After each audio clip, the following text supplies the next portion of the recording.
In the deepest part of the sea stood the palace of the Sea King. And he had 6 daughters. They played in the garden all day long. Unlike the other princesses, the youngest was quiet and brooding. And her name was the Little Mermaid. Most of all, she loved listening to stories about the world of people. Traditionally, a mermaid could only rise to the surface for the first time in her 16th birthday.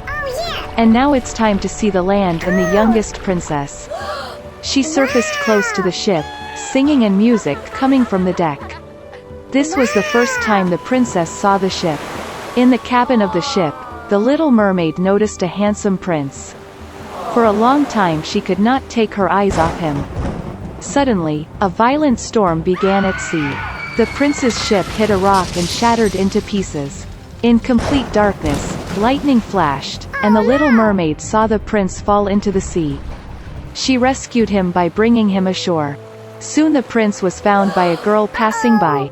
When he woke up, he smiled at her and thanked her for saving her. The Little Mermaid became sad that the prince did not even know about her existence. She dived into the water and swam away. From her father's stories about people, the Little Mermaid knew that they considered the fishtail of mermaids to be ugly. Therefore, in order to please a person, one had to acquire 2 legs. The next day, the Little Mermaid went to the sea witch. The sorceress agreed to make a potion for her that would turn the fishtail into a pair of slender legs. The princess's gait would be graceful, but every step she took would bring unbearable pain. And if the prince married another, the Little Mermaid would turn into sea foam.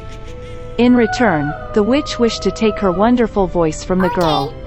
The princess was ready for anything to be close to the prince, and she agreed. Having sailed to the prince's palace at night, the Little Mermaid drank a magic drink. A sharp pain shot through her and she passed out. Waking up in the afternoon, the girl saw the prince in front of her, and lowering her eyes, found 2 legs instead of a fishtail. The prince tried to find out who she was and how she got here, but the Little Mermaid could not speak. Despite her airy gait and beautiful dancing, she felt terrible pain in her legs. The prince became more and more attached to the Little Mermaid, but still treated her like a cute little child.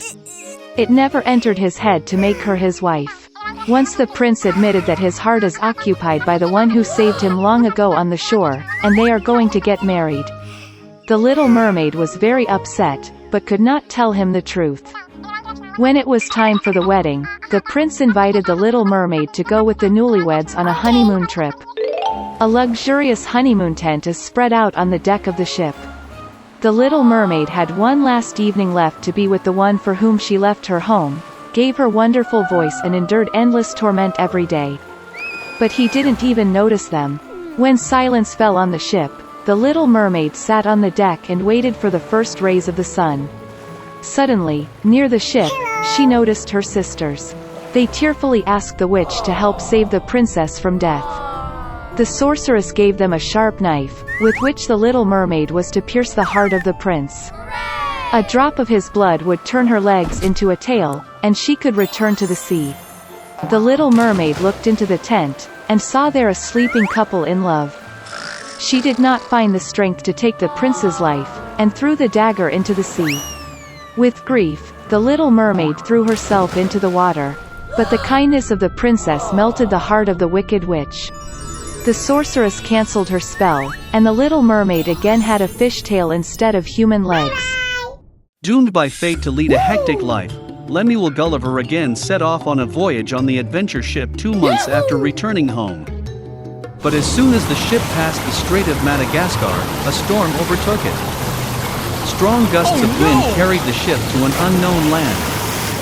When the sailors saw the land, they decided to inspect it and collect fresh water. Gulliver went down to the shore with the sailors, and the crew scattered across the island. Not finding water, Gulliver decided to return to the shore. But as soon as he approached the ocean, he saw that the sailors had abandoned him.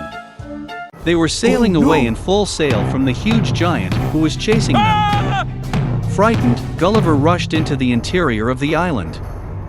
He ran to a barley field with huge ears and realized that he was in the land of giants.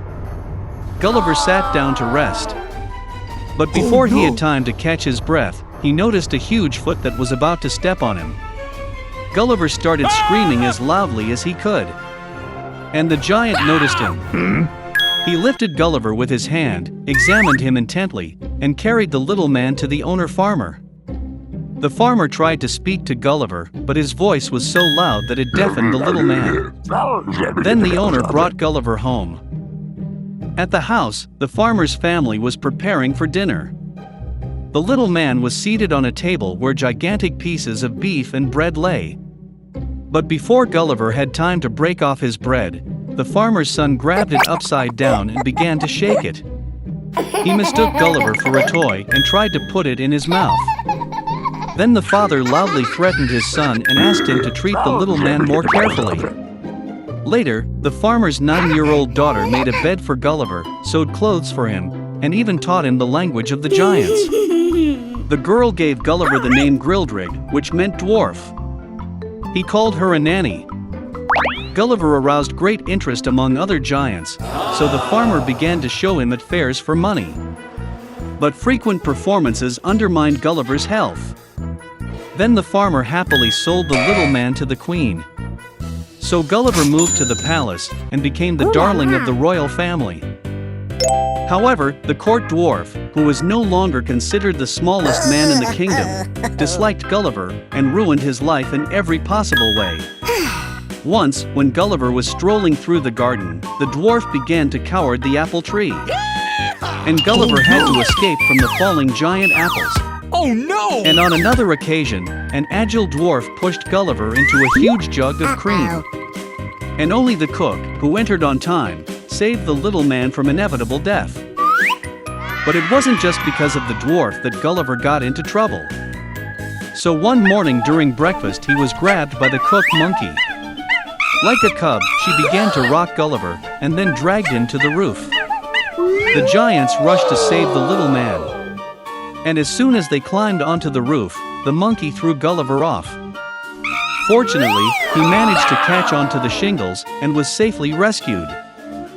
In general, Gulliver's life in the kingdom was happy. He often accompanied the queen on her travels. They even made a special travel box for him. And once on another such trip, the servant brought the box with Gulliver out to the sea so that the little man could enjoy the fresh air. But then a shadow began to flicker over Gulliver's head. A sea eagle flying past noticed prey in a box. He grabbed the ring on the lid of the chest with his beak and carried Gulliver over the ocean. At some point, the bird released the box, and the captive found himself in the open sea. Gulliver barely managed to open the top hatch. He started shouting and waving his handkerchief. Finally, he was spotted from the ship and helped to get out. So, after all the adventures, Gulliver returned to England again. For a long time, he could not get used to objects and people of normal size. And Gulliver's wife, frightened that he had gone mad, strictly forbade her husband to think about traveling.